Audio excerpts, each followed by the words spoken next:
Ferry Irawan nyapu dan ngepel, sang ibu bantah anaknya pengangguran. Ibunda Ferry Irawan, Haryati dengan tegas menyangkal tuduhan pengangguran seperti yang dituduhkan dari pihak Vena Melinda selama ini. Haryati menyebutkan putranya punya banyak kegiatan selama menikah dengan Vena Melinda. Ibunda Ferry ini menjelaskan meski tak memiliki pekerjaan tetap, namun Ferry Irawan punya penghasilan. Bahkan menurut Haryati, seluruh penghasilan yang didapat Ferry Irawan sudah diberikan ke Vena Melinda meski tak banyak. Ada hasilnya sudah dikasih buat Vena semua.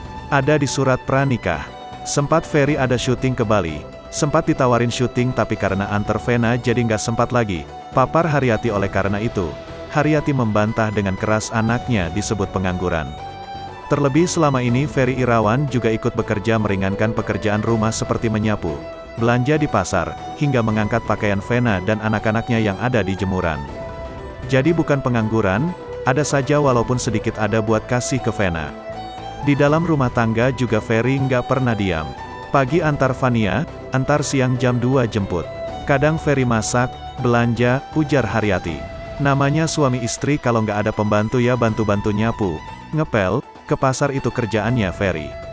Belum lagi angkatin jemuran, baju-baju Atala, baju Vania, Vena, Ferry yang ngerjain, imbuhnya. Karena itu ia tak terima dan menolak dengan sangat keras sang anak disebut pengangguran.